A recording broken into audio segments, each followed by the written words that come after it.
Friends, ಇವತ್ತು stuffed ಮೆಣಸಿಕಾಯಿ ಬಜ್ಜಿ ಮಾಡ್ತಾಯಿದ್ದೀನಿ. ಸ್ವಲ್ಪ ಕಡಲೆ ಹಿಟ್ಟು, ಅದಕ್ಕೆ ಸ್ವಲ್ಪ ಅಕ್ಕಿ ಹಿಟ್ಟು ಹಾಕಿದ್ದೀನಿ,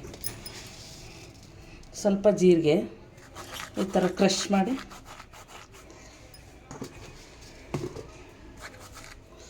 ಹಾಕೊಳ್ಳೋದು, ಸ್ವಲ್ಪ ಓಂಕಾಳು, ಅಜ್ವಾನ ಹಾಕೋದ್ರಿಂದ ಗ್ಯಾಸ್ ಆಗಲ್ಲ, ಸ್ವಲ್ಪ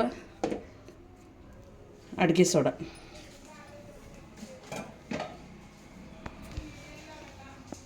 ರುಚಿಗೆ ತಕ್ಕಷ್ಟು ಉಪ್ಪು,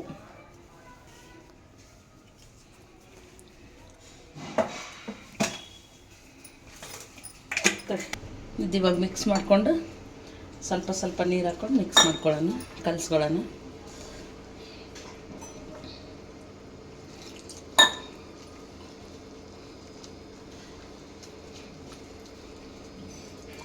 ಮೆಣಸಿನ್ಕಾಯಿ ಬಜ್ಜಿ ಯಾವಾಗಲೂ ಮಾಡ್ತಾಯಿರ್ತೀವಿ. ಇದು ಸ್ಟಫ್ಡ್ ಡಿಫ್ರೆಂಟಾಗಿದೆ ಸ್ವಲ್ಪ.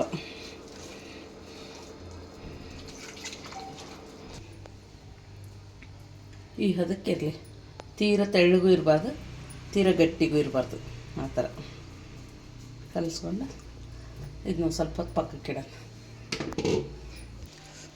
ಈ ಥರ ತುದಿ ಕಟ್ ಮಾಡಿಕೊಂಡು ಹಿಂಗೆ ಮಧ್ಯಕ್ಕೆ ಸೀಳ್ಕೋಬೇಕು. ಈ ಥರ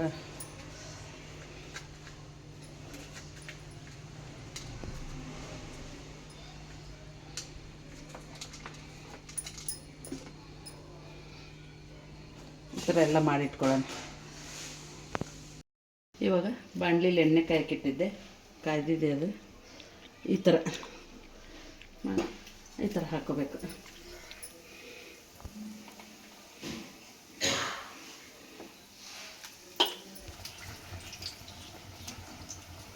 ಈ ಥರ ಗೋಲ್ಡನ್ ಬ್ರೌನ್ ಬರೋವರೆಗೂ ಫ್ರೈ ಮಾಡ್ಕೋಬೇಕು, ಫ್ರೈ ಮಾಡಿ ತೆಕ್ಕೋಬೇಕು.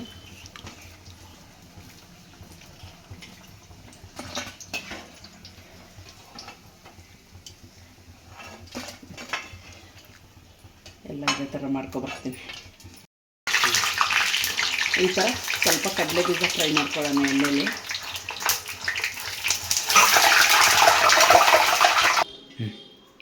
ಸ್ವಲ್ಪ ಕ್ಯಾರೆಟ್ ತುರಿ, ಒಂದು ಸ್ವಲ್ಪ ಫ್ರೈ ಮಾಡಿರೋ ಕಡಲೆ ಬೀಜ,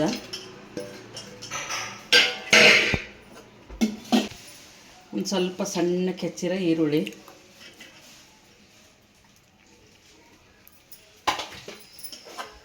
ಒಂದು ಸ್ವಲ್ಪ ಕೊತ್ತಂಬರಿ ಸೊಪ್ಪು,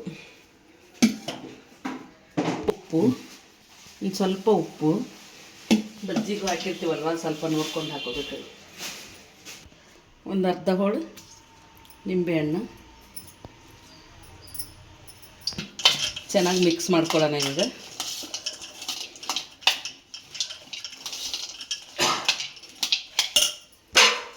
ಇವಾಗ ಕಟ್ ಮಾಡಿದ್ವಲ್ವ,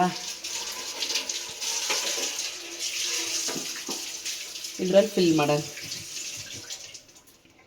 ತುಂಬ ಚೆನ್ನಾಗಿರುತ್ತೆ, ಒಂದು ಸತಿ ಟ್ರೈ ಮಾಡಿ ನೋಡಿ.